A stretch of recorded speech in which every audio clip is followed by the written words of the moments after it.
Alright,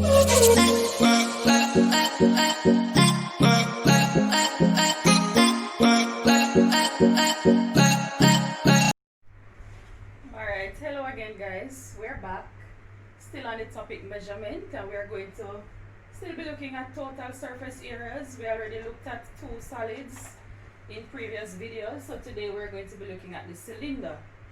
Alright, we want to calculate the total surface area. We have an example of a cylinder on the board that we're going to be using, but in my hand I have a solid looking like a cylinder, and at first glance I can recognize that here I have a circle that I can find the area of, because we know that total surface area is when we combine all the surfaces that we have for the solid to get an area for every part together.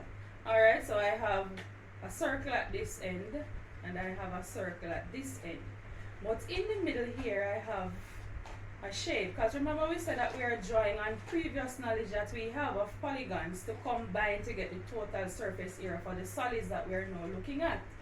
But what shape is this I have in my hand? I don't have any knowledge of finding the area for this sort of shape. So what will I do? I am going to have to break this down into something that I know. So my cylinder, if I am to open that curved part that you saw in the cylinder before, this is the shape that it would give me. So this would be the curved part for the cylinder, as you saw in the previous net that I had. This, and my circles would be on either ends, like this. So when I open that curved part, this is what I would get, a rectangle. So now I can go ahead and find my total surface area. I have two circles and a rectangle to find the area of. So in finding the area of a circle, we know that area of a circle is equal to pi r squared. And we are taking pi to be 3.14. So that is going to be 3.14, just substituting the values from the example into the formula. My radius is 10 centimeters times 10 centimeters, and when I work that out, I'm going to get 3.14 square centimeters. So that's the area of one circle. Remember, I have two of them, one at the top and one at the bottom.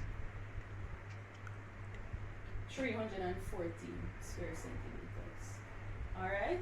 So now I need to focus on my rectangular part. Remember we said that this curved area is going to unfold into a rectangle. I know that the height of my cylinder is 20 centimeters. 20 centimeters is my height. So I'm going to use that as one dimension for my rectangle. But I don't have a measurement for this part of my rectangle. So where am I going to get that measurement from? Because that part was attached to my circle, and I know that the distance around my circle is going to be the same as that part of my rectangle when I unfold it, I can use the circumference for the circle to get this dimension. So, coming over here, I said that the length of my rectangle will come from the circumference of the circle. So to calculate the circumference of a circle, it is 2 pi r, or pi times the diameter. In this case, since I got the radius for my example that I'm using, I'm going to be using this formula, 2 pi r. So that's 2 times 3.14 times 10, which is going to give me 62.8. So that now that I've got this dimension, I know that this side of my rectangle will be 62.8 centimeters, and this dimension is 20 centimeters. So to find the area of my rectangle, which is length times width, as we would know already, I am going to use 62.8 as my length and 20 as my width.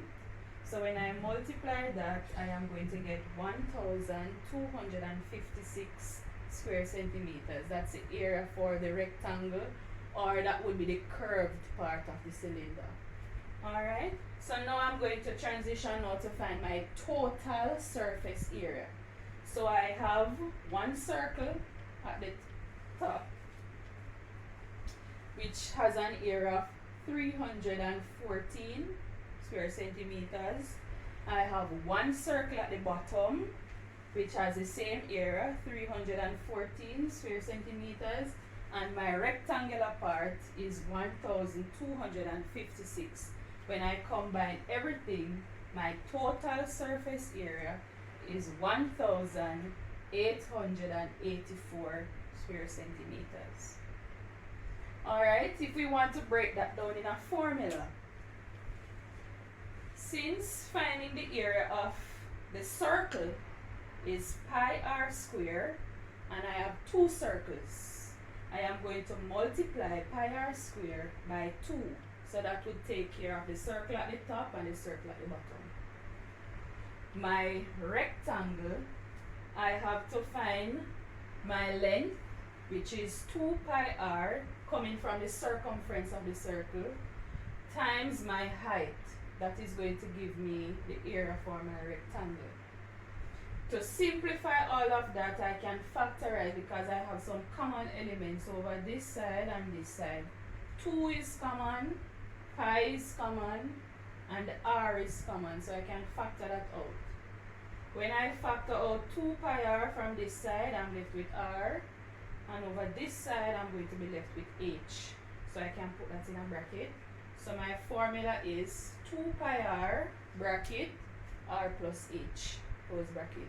But remember that the focus should not be on the formula, because in case you go into an exam and you cannot remember the formula, the concept is what is important.